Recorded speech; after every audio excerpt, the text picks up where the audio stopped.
It was after 11 p.m. on January 30th, 2012, when Billy Payne Jr. got a call. A buddy of his wanted to come to his house in Mountain City, Tennessee to buy some drugs. But Billy didn't appreciate getting that call. Sure, Billy was a small-time drug dealer, but he wasn't the crazy bachelor he used to be a few years earlier. He was 36, and he had a family now, including a 6-month-old son who had finally fallen asleep. And so the last thing Billy needed was a late-night visitor to wake the baby up again. So, at 11:30, he texted his friend saying they couldn't meet up. He explained he had to be up early in the morning for his job at the thread factory, and so he needed some rest. His friend would just have to get his pills somewhere else. But as much as this call was annoying because it was inconveniencing, the truth was Billy was actually in the process of trying to leave his drug-abusing past behind.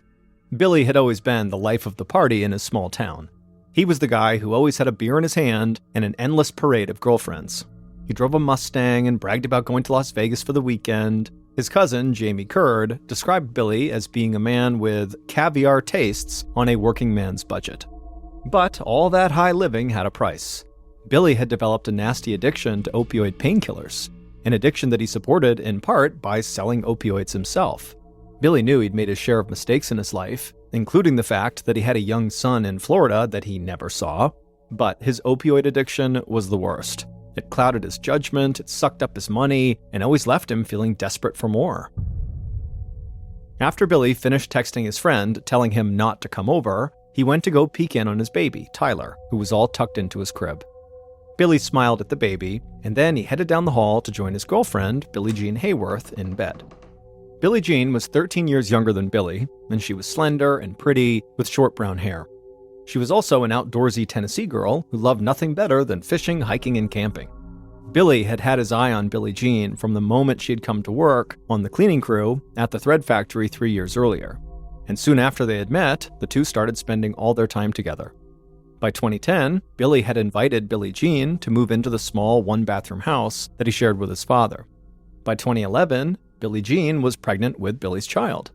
That same year, Billy had begun going religiously to an opioid treatment center and taking a prescription drug to control his cravings. And while the new year was still only a few weeks old, Billy still had a feeling that this year, 2012, would be the year he could finally start calling himself a former opioid addict. Billy felt grateful as he looked down at his sleeping girlfriend, but he didn't look for long. He was really tired, and as soon as he laid down and his head hit the pillow, he fell asleep. But parents of infants rarely get to sleep for very long, and just after 5 a.m., baby Tyler started wailing from his crib. Billie Jean wearily swung her feet out of the bed and onto the floor, and then set off down the hall to try to calm the baby down. Billy woke up to all the commotion, and he lay there quietly, listening to the sounds of Billie Jean heating up a bottle for Tyler. He could also hear another voice out in the kitchen. It was his father. Sometimes the house felt a bit cramped, with all of them living there together, but it filled Billy with happiness to watch his father hold little Tyler. After a few minutes, Billy heard Billie Jean changing the baby's diaper, and he heard his father saying goodbye and leaving for work. Then Billy felt Billie Jean slide back into bed next to him, and then he began to nod off again, even though he knew the alarm would soon wake him up. And it was at this point that Billy heard the sound of the sliding glass side door open. Just for a moment, he thought maybe his father must have forgotten something and come back. But then a shadowy figure suddenly loomed in the bedroom doorway, standing there completely silent and still. And even in the darkness, he could tell this was not his father.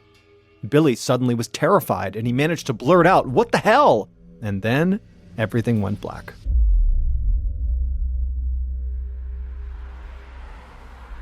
Less than an hour later, at 6:25 a.m., a friend of Billy's pulled into Billy's driveway, just like he always did on weekdays. He worked at the thread factory with Billy, and they usually carpooled. From outside, the friend could see that Billy and Billie Jean's bedroom light was on, but the friend didn't want to burst in, so he sent Billy a text, asking if he was going to work today. When Billy didn't respond, his friend went around the side of the house, and then went into the house through the sliding glass door that Billy and Billie Jean always left unlocked. He called out for Billy, but got no answer, so he used the family's landline phone in the living room to call Billy's cell phone twice. But each time, no one picked up. But just then, the friend wondered if maybe the reason Billy and Billie Jean were not responding to him was because they were sharing a private, intimate moment in their bedroom, and basically the friend had walked in on them. And so out of respect, the friend just stopped what he was doing, left the house, and figured, Billy would be in touch at some point. Almost 4 hours later, another family friend, whose name was Roy Stevens, came to Billy and Billie Jean's house to pick up some mail that Billy and Billie Jean were holding for him. And just like the friend from earlier, Roy also ended up going into their house through the unlocked glass sliding door and began calling out for Billie Jean and Billy. And when no one responded, Roy walked down the hall to the couple's bedroom and went inside. And what he saw gave him the shock of his life. Billy was lying on his back on the bed, not moving and covered in blood. Roy ran to Billy and shook his arm, but it was useless. Billy was totally lifeless. Roy began screaming, "No, no, no," over and over and over again. Then he rushed outside and yelled for his wife, who was waiting in the car, to call 911. Then Roy went back inside, and he would make an even more shocking discovery. He heard a murmur coming from the baby's bedroom, and when he went into that bedroom, he saw Billie Jean lying on the floor in a pool of blood. And there in her arms was her baby, breathing but asleep. The baby's forehead was smeared with their mother's blood. Roy couldn't believe what he was looking at, but he just reached down and scooped up the child, and then ran out of the house as fast as he could. Minutes later, paramedics reached the house, but there wasn't anything they could do for Billy and Billie Jean. The EMTs said the couple had likely been dead for hours. This was now a job for homicide detectives. Agent Scott Lott, a veteran detective with the Tennessee Bureau of Investigation, was one of the first law enforcement officials on the scene, and he began photographing everything he saw. He knew immediately that this was not your typical East Tennessee murder that grew out of an alcohol-fueled argument or a domestic dispute. This was something more sinister. It looked like Billy had been shot with a single bullet before he could even get out of bed, and he also had this deep gash on his throat. Lott left the bedroom and walked down the hall to the nursery, and he saw Billie Jean lying on the floor by her baby's crib. She had also been shot with a single bullet. Lott knew she had to have been killed while she was clutching her baby, and the thought of that was so disturbing and just so sad. Lott got down on his hands and knees and began to look for the actual bullet that killed Billie Jean, and he found it lodged in the baby's bouncy seat. Lott was amazed that the baby had somehow been left unhurt in all of this carnage. Aside from the murder victims themselves, Lott felt like the house seemed remarkably undisturbed. There was no sign of a struggle or a robbery or destruction of Billy and Billie Jean's property. Whoever committed these murders was very clean and efficient. After Lott's initial search of the house, he walked outside and waited for Billy's father to come home. Billy's father choked back sobs when he came roaring up to the house in his truck. He had gotten a call from a sheriff's deputy telling him what had happened at his house. He stepped out of the truck, and Detective Lott went over to meet him. Billy's father told Lott that everything had seemed perfectly normal when he left that morning. Billie Jean had been feeding the baby in the pre-dawn darkness, and he was getting ready for work.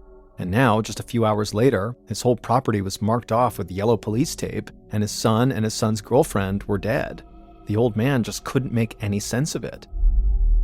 But as Lott listened to Billy's distraught father, it dawned on him that the killer or killers must have planned the attack in great detail. Billy's dad said he left for work at 5:30 a.m., and Billy needed to go to work an hour later. That left only 1 hour when Billy and Billie Jean would have been home alone with the baby. Lott thought the chances were good that the killer or killers had been waiting in the dark outside the house for their opportunity to attack this young couple, and the thought of that just made Lott's skin crawl. By 2 p.m., the detectives were ready to release the bodies to the morgue for autopsy, and Lott was eager to start talking to people who knew the victims. His investigators had combed every square inch of the house and learned almost nothing from it. Lott didn't know whether he was dealing with a drug cartel hit or a serial killer or something else entirely.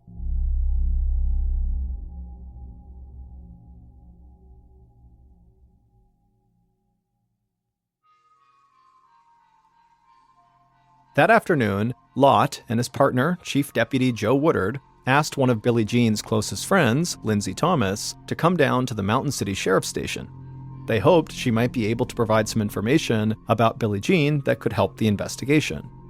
Lindsay had clearly been crying, but she came to the station ready to help find the killer or killers, even if that meant telling some of her friends' secrets. Lindsay said she suspected that the murders had something to do with drugs. She had visited Billie Jean at home the day before the killings, and Billie Jean had told her that she was selling opioid pills to help pay for Tyler's baby supplies. And Lindsay knew that Billie Jean's boyfriend, Billy, also sold opioid pills. And so Lindsay told Lott that between the two of them, they could have been in touch with some very dangerous people who would not hesitate to hurt or even kill them if something went wrong. This was news to Lott. Billy and Billie Jean did not have criminal records, and they were not under investigation by the narcotics squad either. But maybe the couple was just good at avoiding unwanted attention. The crime scene was certainly consistent with a ruthless drug gang hit, cold, efficient, and cruel, and Lott did find white crystals on the floor in Tyler's room that looked a lot like methamphetamines. And so Lott made a mental note to be sure to check back in with his narcotics squad. Then Lott asked about something Billy's dad had told him. When Billy's dad was sobbing in front of the house, he had made a comment about how there was some bad blood between his son and his son's girlfriend and this other family in town, the Potters. Now, Billy's father was too upset to explain this clearly, but from what Lott gathered, it sounded like there was some sort of internet feud between primarily Billie Jean and Janelle Potter, who was 30 years old and lived with her parents. Lindsay told detectives that she knew all about this feud. She said she'd even gotten caught up in it. But she thought the whole thing was just stupid. It was more like a middle school food fight than a reason to actually kill someone, and so Billy and Billie Jean were not afraid of the Potter family.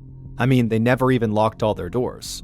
Still, Lott asked Lindsay to slow down and walk the detectives through the entire feud. Lindsay said the dispute had begun more than a year earlier when people that she had never heard of began slamming her and Billie Jean on a website called Topics. It was a site where people commented on local issues, sometimes anonymously. One person had accused Lindsay of threatening to hurt Janelle, and he said that Janelle's defenders might hurt Lindsay too.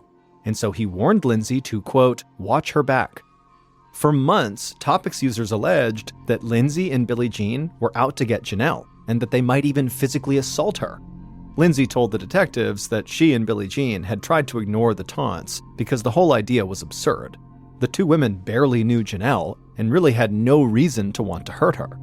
Lindsay said that she and Billie Jean ultimately became convinced that Janelle Potter herself was orchestrating the social media posts against them as a way to make herself look like a victim and maybe get some sympathy.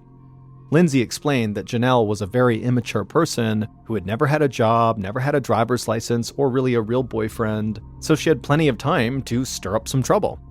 Lindsay said that she and Billie Jean eventually filed harassment charges against Janelle, but a judge threw out their complaints for lack of evidence. After that, Billy got involved, and he called Janelle's mother in hopes of ending the dispute. But the mother stood by her daughter, and before long, the phone call had turned into a shouting match with Janelle crying in the background. Lott looked over at his partner Woodard, and he nodded. They both knew this was a strange lead, but it was the best thing they had so far, so they had to go talk to the Potters next. The next morning, so February 1st, the two detectives drove out to the Potters' home, located a few miles from where Billy and Billie Jean had lived and died. Janelle's father, Buddy, opened the front door even before Lott and Woodard could ring the doorbell. He would tell them that he'd actually been expecting them because everybody in town always pointed fingers at his family. Lott could see that Buddy was a very proud United States Marine. He wore a Marine Corps hat, and his living room table was covered with military honors, including decorations from combat in Vietnam. Buddy said that he and his wife had moved here from Pennsylvania a few years back after a severe fall ended Buddy's military career, and now they were just enjoying retirement.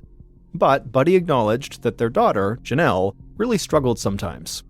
He explained that she had a hearing problem when she was young that made it really difficult for her to carry on normal conversations, and at 6 feet tall, she felt really awkward and struggled to talk to boys.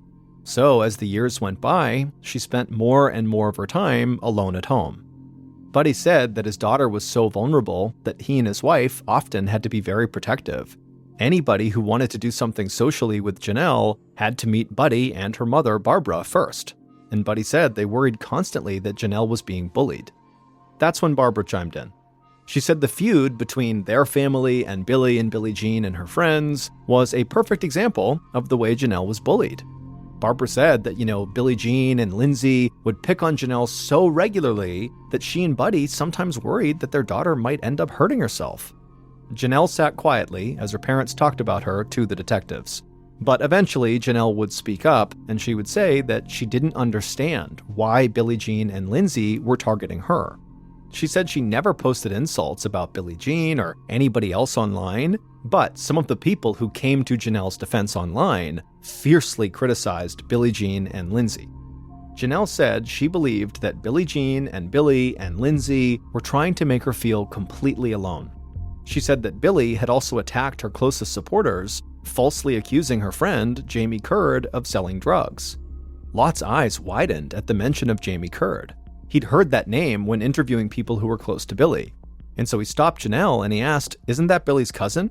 And Janelle nodded and said, "Yes." Lot acted surprised. Lot told Janelle he understood that Jamie and Billie were not only relatives, but also close friends. So why would Billie attack Jamie? Janelle explained that Jamie actually was no longer friends with his cousin Billie anymore because he had learned how badly Billie and Billie Jean and Lindsay were mistreating Janelle. The two detectives wrapped up the interview and thanked the Potters for their time. Then they got up and walked outside and made their way over to their car, all the while puzzling over the strange story they'd just heard. Also, Janelle's way of talking just seemed very immature to them, and not just because of her high-pitched, childlike voice, but also because she portrayed everything in terms of petty rivalries that really did seem like something from middle school. But the online harassment that Janelle and her parents described sounded very serious to Lot. And if Janelle really did look at the world like a middle school kid, she would be an easy target. So Lot could see why the Potter family was on edge at the mention of Billie and Billie Jean. Lot and Woodard agreed they needed to speak with Billie's cousin, Jamie, as soon as possible. Clearly, he had a ringside seat for the family feud, and so maybe he could give the detectives some sense of how deep the anger ran on both sides. Later that day, narcotics officers listened politely as Agent Lot described the evidence that Billie and Billie Jean were selling drugs out of their home, potentially putting their lives at risk. But the narcotics officers were not impressed. They said at most, Billie and Billie Jean were small-time dealers who were selling just to their inner circle. The narcotics officers went on to say that typically they investigated people who sold hundreds of times more product than Billie and Billie Jean. If anyone was going to get killed over a drug deal gone bad, it would likely be major dealers, not just some random young couple with a little bag of pills.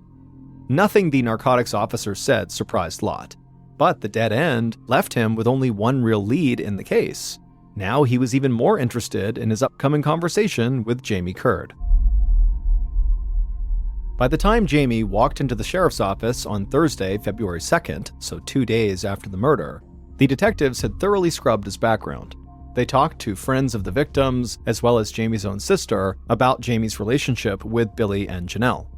People said that Billie was probably the best friend Jamie had ever had. The two men had worked together on the same exact machine at the thread factory, and then they often went out and partied together after the shift was over. And when Jamie's dog died a few years ago, Billie had even come over with beer to commiserate and to comfort his cousin. And when Jamie couldn't find a girlfriend, Billie had introduced him to Janelle Potter, who had just as much trouble getting a date as Jamie did. And Jamie and Janelle hit it off and began spending time together, but they had one problem. Janelle's parents did not like Jamie. At one point, they even banned him from coming inside their house. And so that was when Jamie began offering to come over and repair the Potter family's computers, because it was literally the only way he could think of that he could still see Janelle. But Jamie's relationship with Janelle ultimately drove a wedge between Jamie and his cousin Billie as the online feud spread to Facebook and other social media, and then to the courts. In the end, Jamie had to choose between his girl and his best friend. And he picked his girl, and the two men stopped speaking to each other. Now, the detectives wondered how far Jamie would go to defend Janelle.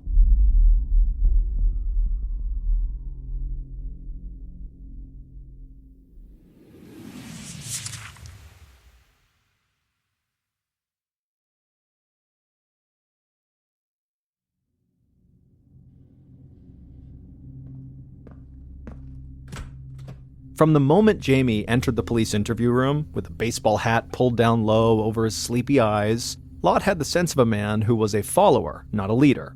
Jamie himself was quick to make it clear that he was a country boy who had never strayed too far from eastern Tennessee. He said he didn't really use computers much himself, even though he was enough of a handyman to repair them, but he knew that Billy and Billie Jean were posting threats against Janelle on Facebook and other websites. And Jamie just couldn't understand why Billy would do that, or why Billy denied that it was true. Jamie said he saw firsthand the damage that Billy and Billie Jean's threats were doing to Janelle.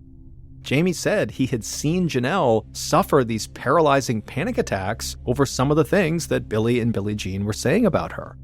And Jamie said at some point he just couldn't take it. He just could not bear to watch his girl get hurt. Detective Lott said he could only imagine how hard it would be to watch your girlfriend be bullied. Jamie tried to interrupt, claiming that Janelle was not his girlfriend, but Lott ignored him. He said it must have been hard for Jamie to keep from hurting the people who were hurting Janelle. Then Lott leaned forward and looked right at Jamie, and he asked him a very surprising and blunt question. Would you shoot a woman with a baby in her arms? Startled, Jamie just sat there for a moment before he answered with one word: no. And Jamie instantly offered to take a lie detector test to prove he really had nothing to do with these murders. And after that, he went silent. And so the detectives just sat there in silence and stared at Jamie, hoping he would eventually chime in with useful information.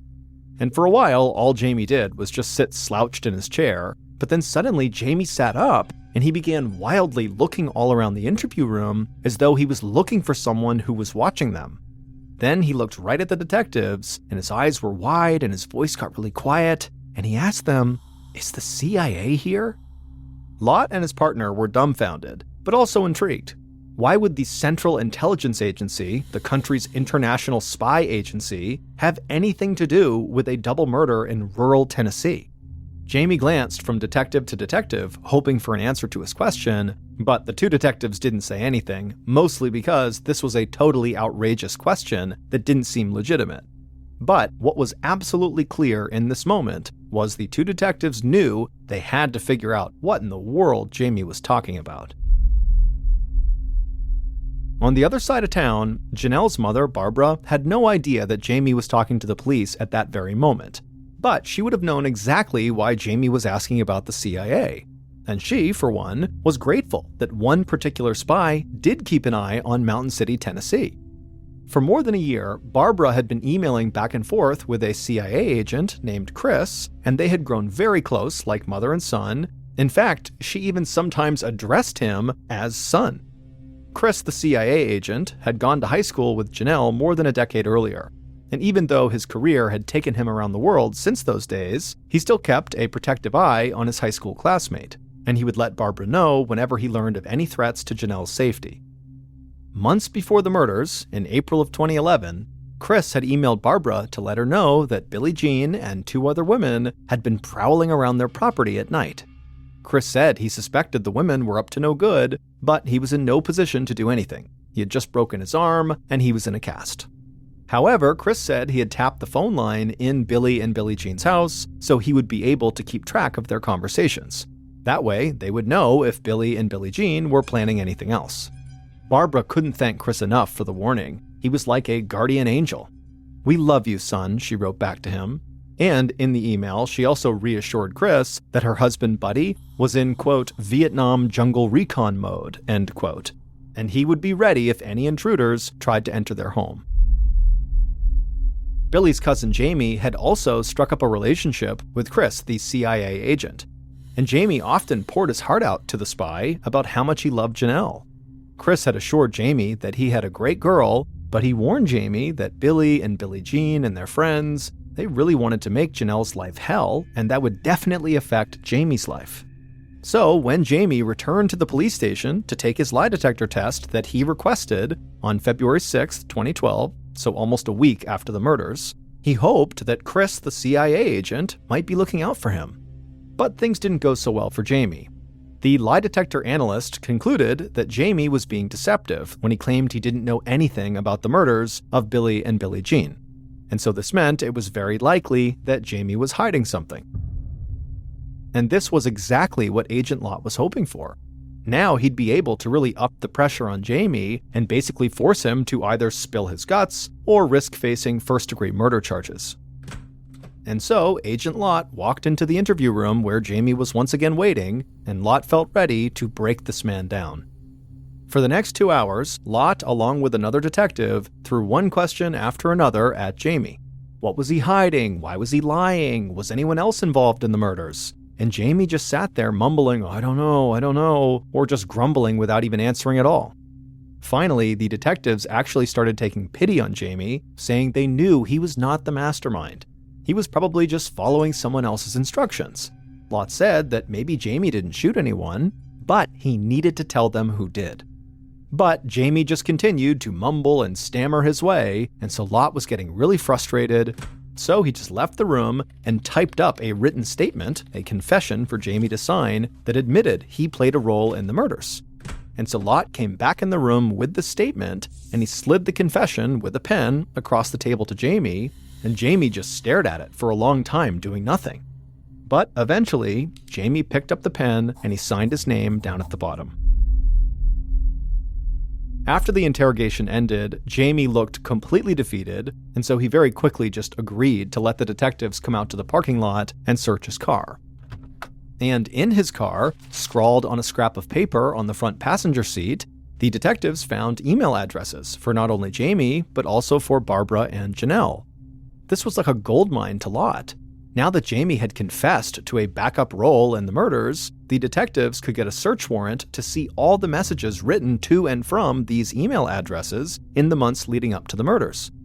If there was a larger plot to murder Billy and Billie Jean, then the detectives would soon know about it. A few days later, the email company sent the detectives an electronic file containing thousands of emails sent or received by Jamie, Barbara, and Janelle over the previous year. And so suddenly, the detectives had a window into why the Potter family lived in such fear. The detectives quickly started seeing correspondence from a CIA agent named Chris Chute, who was warning with increasing urgency that Billy, Billie Jean, and their friends were harassing and threatening Janelle. The emails were chatty and personal, sometimes weaving in stories from Chris's CIA work or references to his 3 Great Danes, but frequently coming back to his concerns that these bullies might follow through on their threats to hurt Janelle. Lott couldn't believe that a CIA agent would use his official position to get involved in a family feud in rural Tennessee. The emails showed that for months in 2011, Chris had tried to get a CIA ID card for Janelle's father, Buddy, so that Buddy could acquire military-grade weapons that are normally off-limits to civilians. And so the whole thing just seemed extremely unprofessional to the detectives.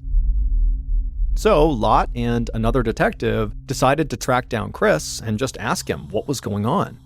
The detectives found a guy named Chris Chute who graduated with Janelle from a high school in Pennsylvania, and so Lott got his phone number and called him up.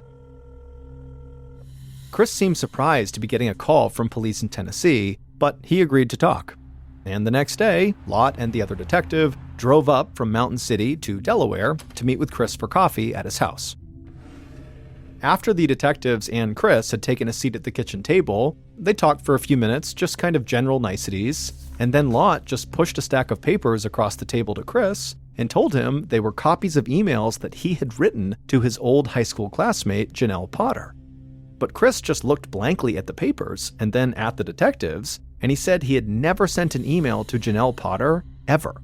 He knew her in high school, but they were never really friends and did not stay in touch after graduation. He said he didn't know what those papers were, but they had nothing to do with him. Lott then asked Chris about his work for the CIA, and Chris nearly broke out laughing. The CIA? Chris said he was a police officer, just like the 2 detectives, but he had never had anything to do with the CIA, and he certainly wasn't a spy. Lott asked Chris if he had broken his arm recently, and Chris said he had never broken it.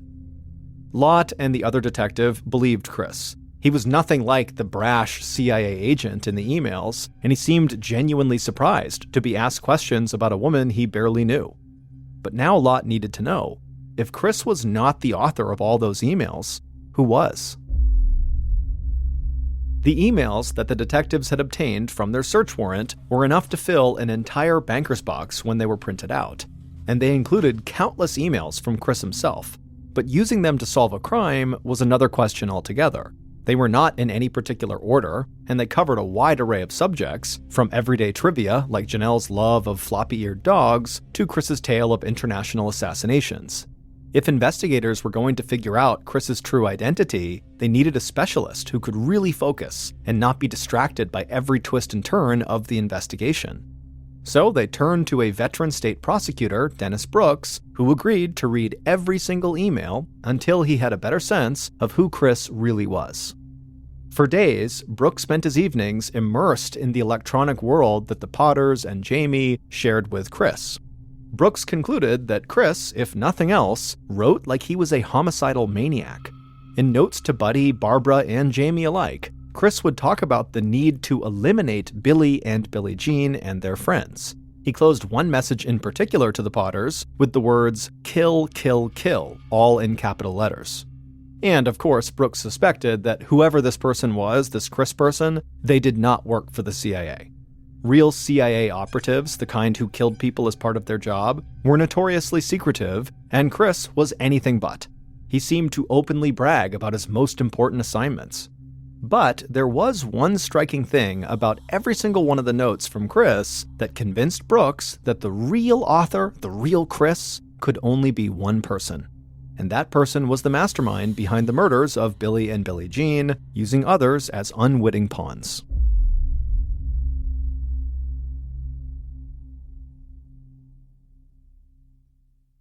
The night that Jamie Curd signed his confession, he did finally break down and talk in great detail about his role in the murders.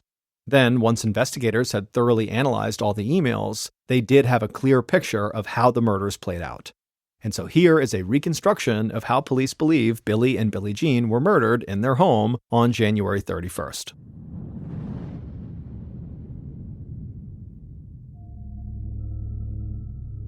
Around midnight on January 31st, so right as Billy was crawling into bed, a few miles away, Billy and Billie Jean's killer told Jamie that they needed a favor from him. Would Jamie take a ride to Billy and Billie Jean's house and stand lookout? Jamie knew what this favor really meant. The killer was finally going to take drastic action against Billy and Billie Jean, and they needed someone else for backup. Jamie did not like this idea, but he had known this night was coming for months, and so he agreed to go. So Jamie and the killer drove to a church that was near Billy and Billie Jean's house, where they could see whoever left or entered, and they waited. Eventually, they saw the light go on as Billie Jean brought her baby into the kitchen for a bottle. Then they saw Billy's father packing his lunch for work, and then walking out the door around 5:30 a.m. This was the moment they were waiting for, when Billy and Billie Jean were all alone with just their baby in the house. Now, the couple was going to get what was coming to them. Jamie and the killer put on gloves, and then the killer gave Jamie a handgun so they'd both be armed. Then the killer and Jamie got out of the car, they made their way over to Billy and Billie Jean's house, and the killer slid open the unlocked glass doors on the side of the house, and then they walked inside and headed straight for Billy and Billie Jean's bedroom. Once the killer reached the bedroom, they stood in the doorway to gather their courage for a moment, and then they entered the room.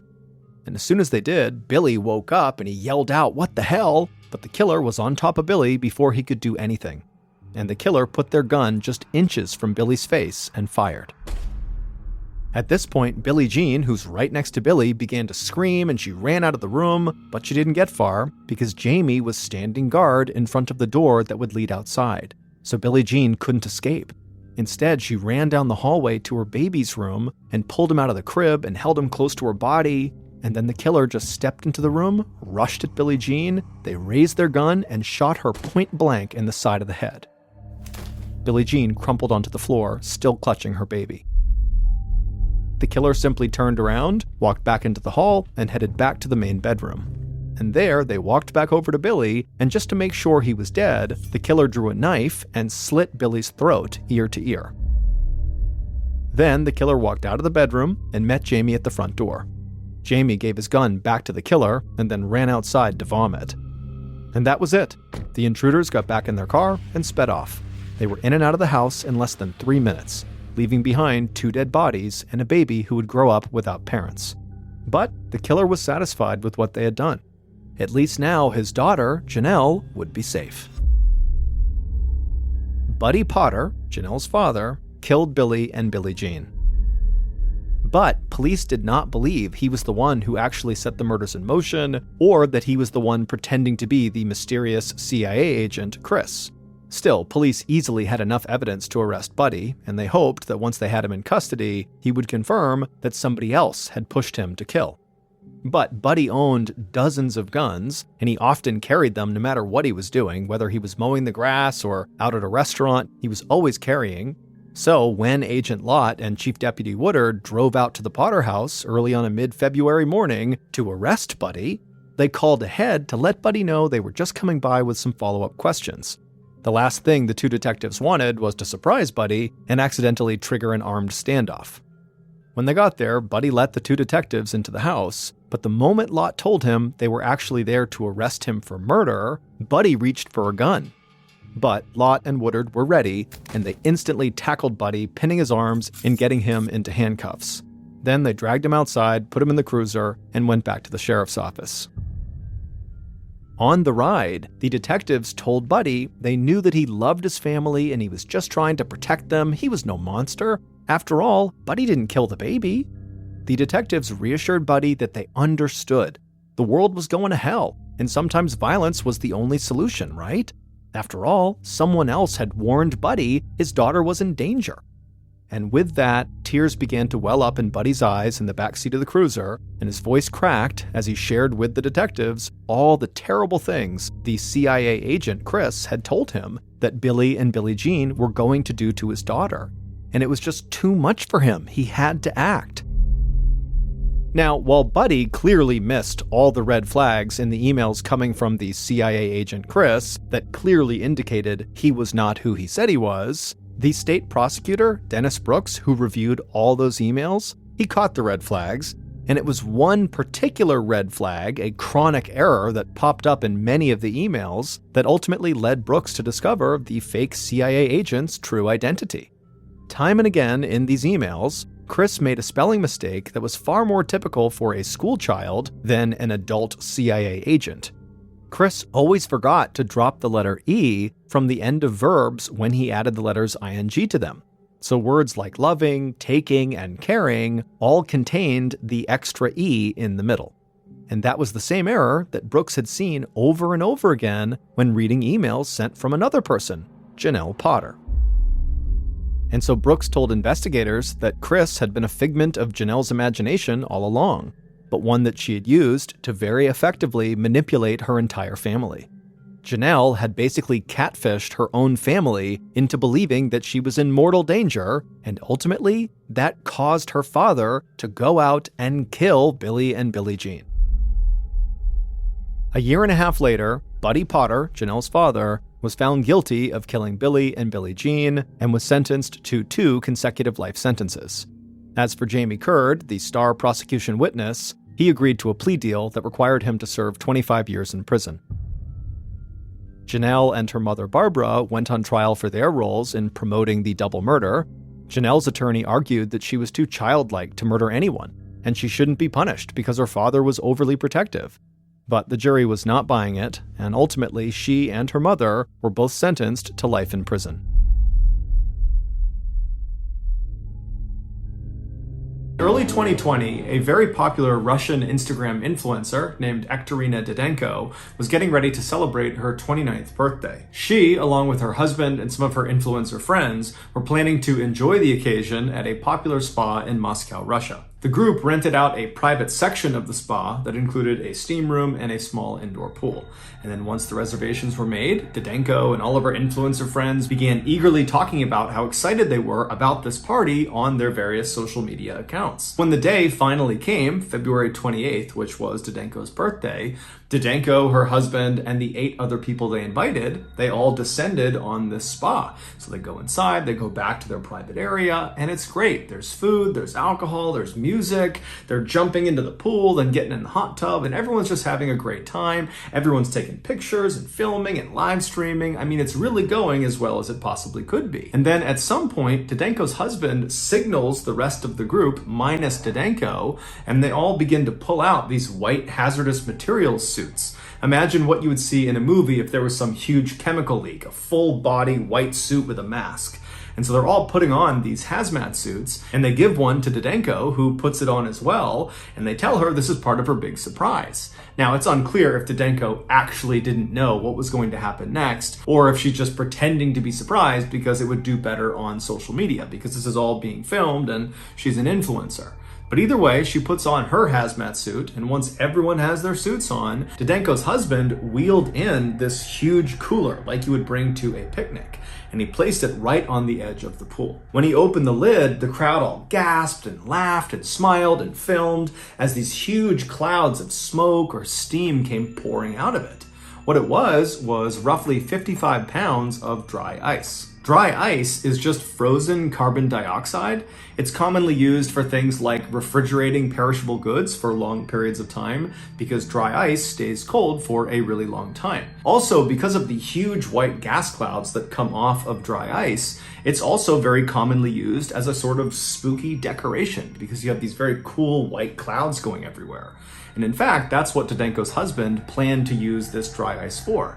He was going to dump it into the pool and create those big white gas clouds all over the pool. The reason they call it dry ice is because as it starts to heat up, it doesn't melt into a liquid state the way frozen water does. Instead, it goes directly from a solid state to a gas state. Dry ice is considered to be quite hazardous if it's handled inappropriately, and while these partygoers all had their hazmat suits on, it's unlikely they were actually wearing them for safety. It's far more likely they were wearing them because it would look good on social media and would kind of hype up the stunt they were about to do. And so after the dry ice was revealed inside of this cooler, Didenko's husband and another of the partygoers grabbed the sides of the cooler and they dumped its contents directly into the water.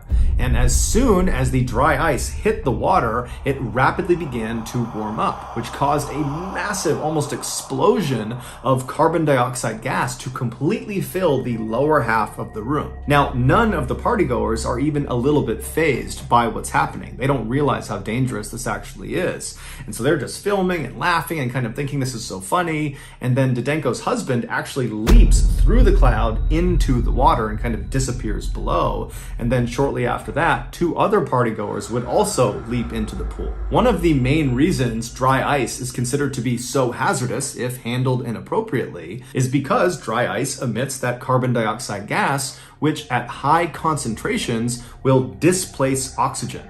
So imagine if you're in a very small room that has very poor ventilation. If you had lots of carbon dioxide in there, you would suffocate. And so this indoor pool was a small confined space with poor ventilation. And so the 7 people on the pool deck, shortly after this dry ice has been tossed into the pool, they started to realize it was really hard to breathe because the oxygen was basically being sucked out of the room. And so they were able to turn and actually run out of the pool deck before it was too late. Meanwhile, Didenko's husband and the other 2 people who leapt into the pool, when they came back to the surface, they breathed in thinking they would be breathing in oxygen, but instead they breathed in an entire lungful of carbon dioxide, which in addition to displacing oxygen at higher concentrations inside of confined spaces with poor ventilation, it is also poisonous at higher concentrations inside of confined spaces with poor ventilation. And so when the 3 of them surfaced, they breathed in this poisonous gas, which caused 2 of them to immediately pass out and then just die, while the third, Didenko's husband, he managed to stay conscious enough that he was able to climb barely out of the pool, and he tried to get to the door, but he couldn't get out in time. Eventually, he was pulled out and rushed to the hospital, but he would later die, not only from carbon dioxide poisoning, but also from having gone without oxygen for as long as he had. On Saturday, September 30th, 2017, a staff member at a North Wales country club noticed water leaking out of the bottom of an outside wall of one of their many bungalows. These bungalows, which were generally just vacation rentals, were single-story white structures situated up on this beautiful green hillside. The staff member, after seeing this leak, they just turn around and go back to the front office and they tell their boss about it, and then shortly after, 2 maintenance workers were sent out to check on this leak. And so these 2 workers, they go over to this bungalow and they knock on the front door. But after a while, when no one comes to the door, they pull out their master key and they begin to turn the lock. And as they do that, they yell out just in case, hey, we're here just to check on a leak. We have to come in. It's a potential emergency. And so they open up the door, they swing it open, and no one comes to the door. It's still silent. And they're looking into this property. And what they see is on the left, from their perspective, is a kitchen. And on their right is a living room. It was basically one big room that had been designated for 2 distinct functions. And so they yelled out again into this bungalow, hey, we're coming inside, we're just checking on this leak. And then they just walked straight across past the living room and past the kitchen to the back of this property where they reached a door. And this door led into a bedroom, and this door was shut. And so just as a precaution, they knocked on the bedroom door, but nobody came to the door again. So they opened up the bedroom door and they looked into this room. And on the right side of the room, tucked up against the right wall, were 2 twin beds where the head of each bed was tucked up against the wall. And then in the middle of the room, at the base of these 2 beds, was a pile of unopened luggage. And so to the 2 maintenance workers, this told them that someone clearly was staying in this bungalow. Either they had just arrived or they were getting ready to leave, but apparently they were not there right now. And so the workers walked around the luggage and around the 2 beds. So they walked on the left side of the room all the way to the back where there was another closed door, and it went into the bathroom. And based on where the leak had been coming out of the structure, they believed it would be coming from this particular bathroom. And so again, they get up to this door and they knock on it because, they want to make sure no one's in there, but there's more silence. And so they open up the bathroom and right away they see water all over the bathroom floor. But as they scan around the bathroom, they look at the sink, they look at the shower, the toilet, none of them are overflowing or running. So it was not any of the usual suspects that had caused this leak. However, there was one other area in the bathroom that could have caused a water leak, and that was the airing cupboard. An airing cupboard is typically where you keep a hot water heater. It's basically like a walk-in closet where the majority of the space is taken up by this heater. And also generally people put in shelves in front of the heater to store their linens and towels and that sort of thing. And in this bungalow, the airing cupboard had its own door, and it was right in the bathroom, and this door to the airing cupboard was right to the left of the door that led into the bathroom from the bedroom.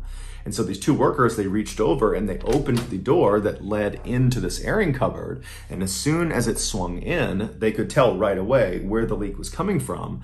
And they could tell right away they had a much, much bigger problem. 7 days earlier, 60-year-old former policewoman Mary Isherwood arrived at the North Wales Country Club. She and her ex-husband had for a long time owned one of these bungalows. However, they almost never stayed in it. They basically used it as an income property, renting it out to vacation goers.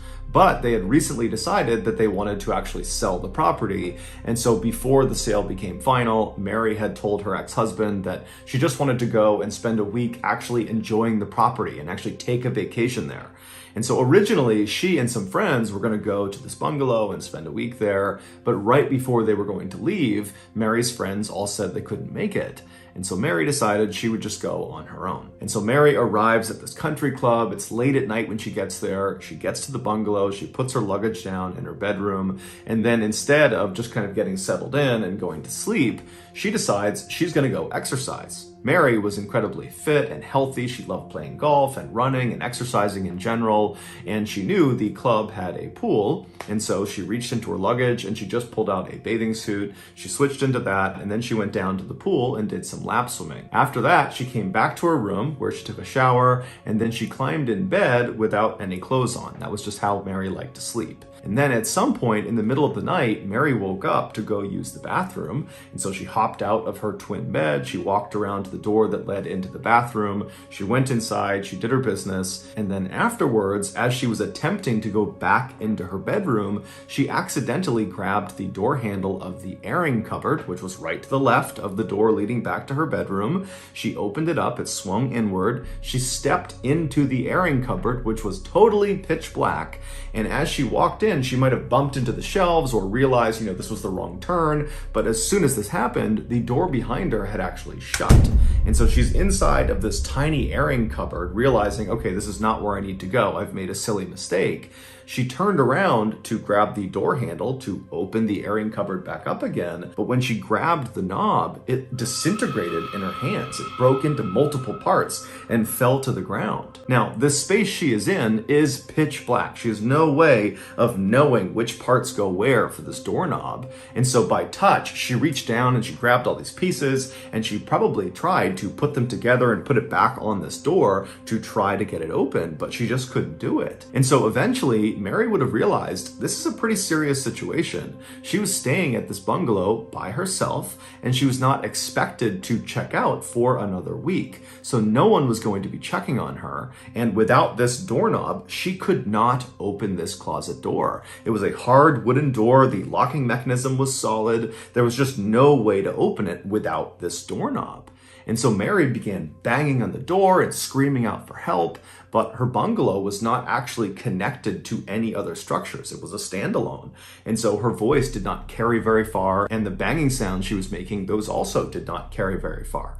And so no one heard her. And so after several hours, she's just standing in this closet, probably thinking to herself, how in the world did I get myself in this position? But after the initial shock of this totally bizarre situation she was in had worn off, she decided to act. And so she turned away from the door and she faced towards the back of this closet. She would have been face to face with a row of shelves, but she wouldn't have been able to see the shelves because it was totally dark. And then beyond the shelves, farther into this closet, was the actual hot water heater. There was no wall behind the shelves. Basically, there was a space behind the shelves where this heater was. And so Mary grabbed one of these shelves and she managed to break it off the wall. And then she turned around and used this piece of wood and tried to smash the door, but very quickly realized that was just going to do nothing. However, she began striking the wall right next to the door, and she realized she could break through the drywall. She was starting to kind of burrow a hole.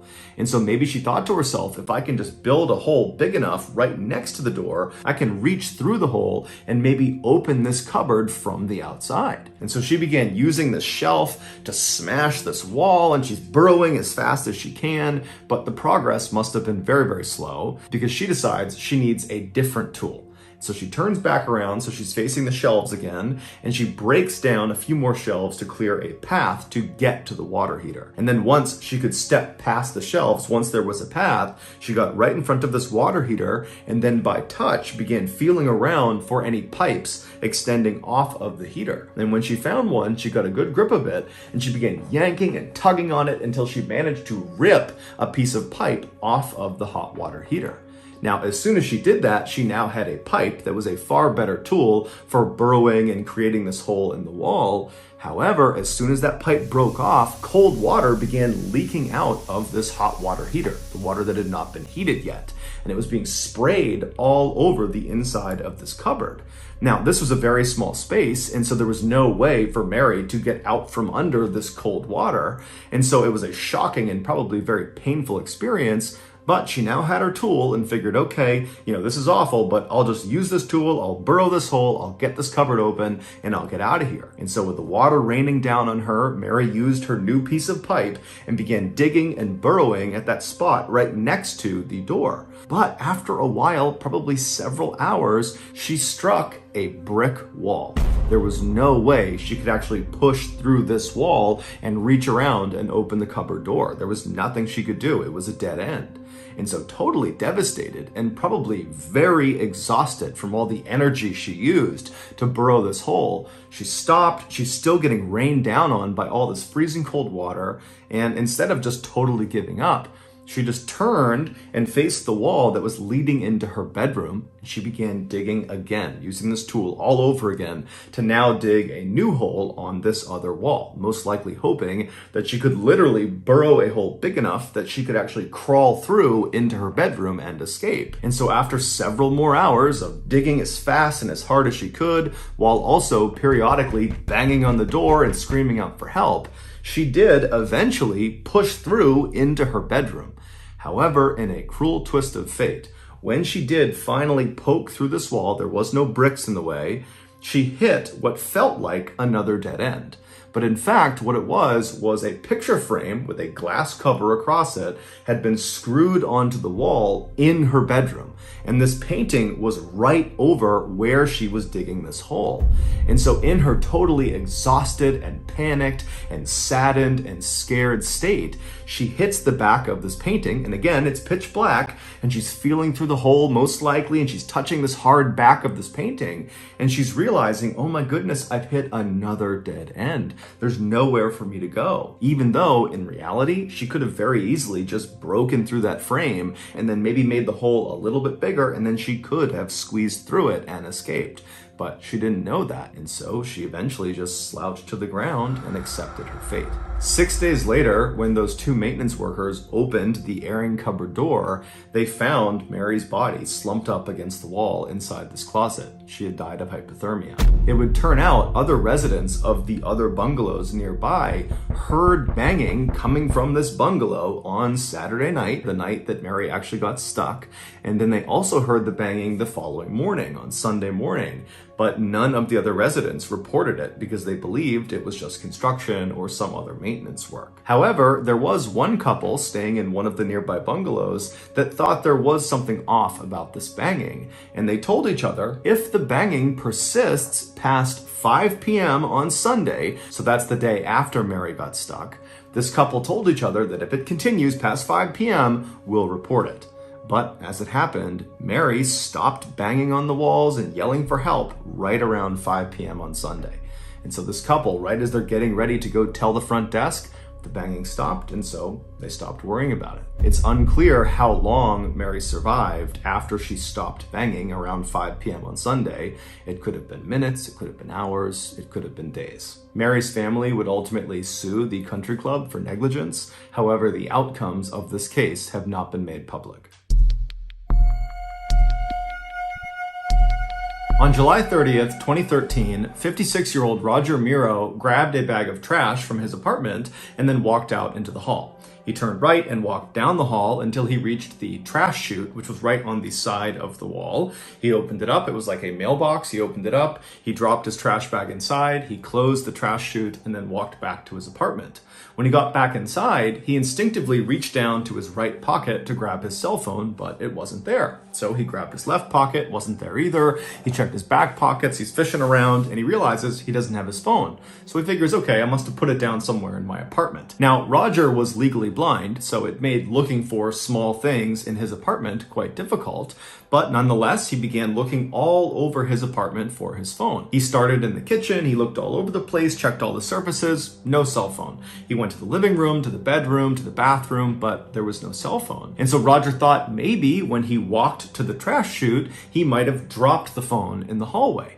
And so he left his apartment, he turned right, and he walked along, retracing his footsteps all the way to the trash chute. But all along the way, there was no phone on the ground. And so as he's standing in front of the opening to this trash chute, he thinks to himself, maybe I accidentally put my phone in the trash bag that I have now just dropped down this trash chute. And so as Roger is standing there wondering what he's supposed to do, one of his neighbors walked out into the hall and looked down and saw Roger standing there kind of inquisitively looking at this opening to the trash chute. And they asked Roger, what's going on? And Roger explained the whole phone situation. And the neighbor said, well, hey, why don't you go down to the first floor and ask the manager if you can get the key to the trash room on the first floor where all the trash goes. And so Roger said, thank you very much. He turned and made his way to the elevator, and the neighbor went back inside of his apartment.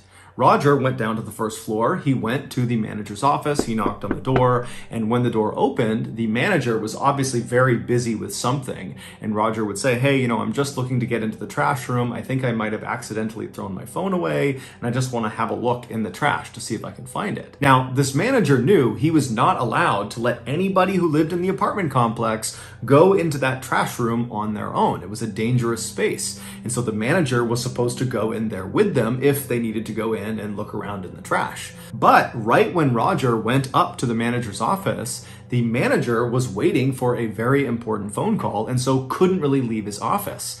But the manager kind of empathized with Roger and felt bad for him and said, okay, you know what? I'll just give you the key. You can go in there on your own and go looking for your cell phone. I hope you find it. And when you're done, just bring the key back here. And so Roger said, thank you very much. He took the key, he left the office, and he made his way down the hall to the trash room. And when he got there, he unlocked the lock and went inside. A few hours later, Roger's wife came home from work, and when she got to the apartment, Roger wasn't in there. She tried calling his cell phone, but he didn't pick up. And so she walked around the apartment hoping there would be some indication of where he might have gone, like a letter or something, but there was nothing. And so Roger's wife was really concerned about this because this was totally out of character for her husband to go out at night on his own. And so she, operating on a gut instinct, called the police and reported him missing.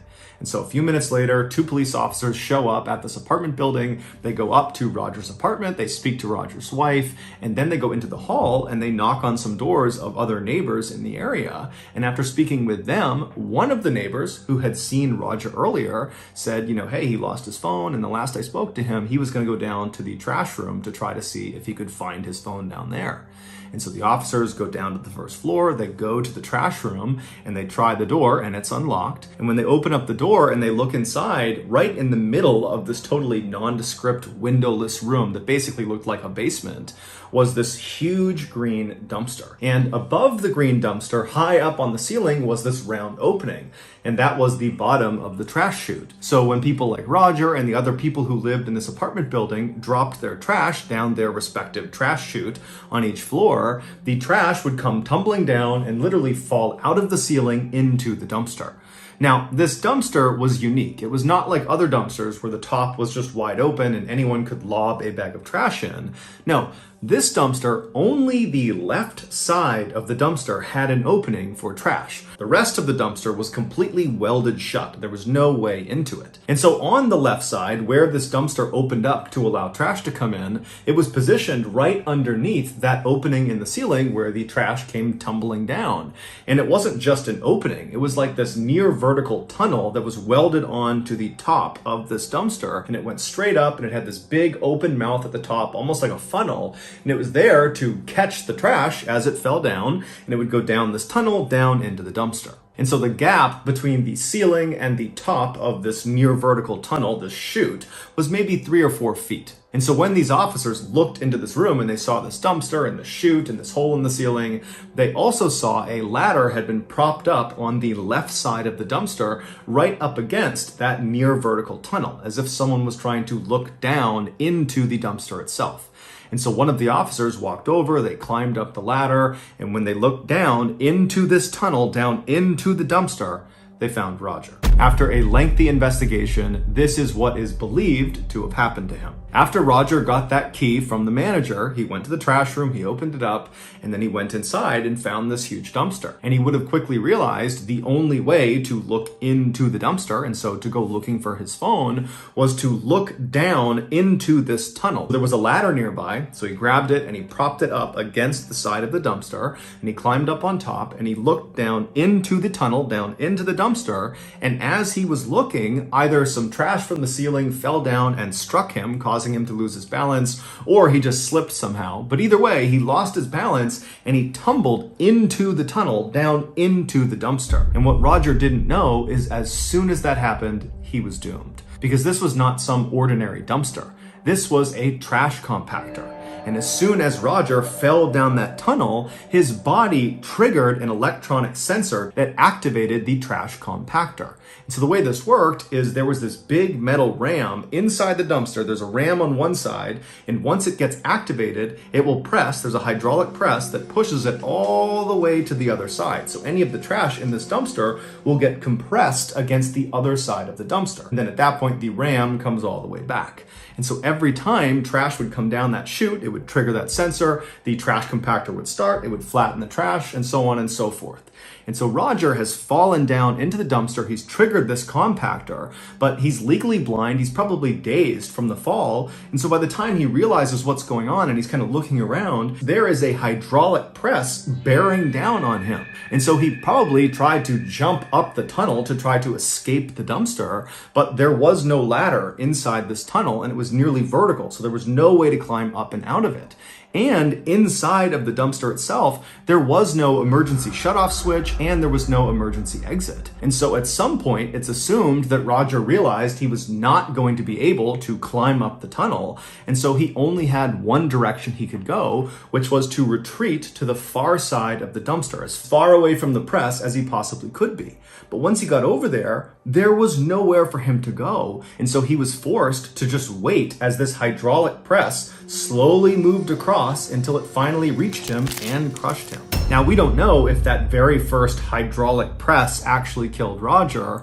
All we know is Roger was trapped inside of this dumpster for several hours, and over that period of time, more and more trash was dropped down the chute, activating the press over and over and over again. And so by the time the police actually looked down into the dumpster, they saw a part of Roger's body, and immediately they could tell there was nothing they could do. Roger was definitely deceased. Roger's wife would sue the manager of the apartment building as well as the company that owned the apartment building for their negligence, but the outcomes of that case have not been made public.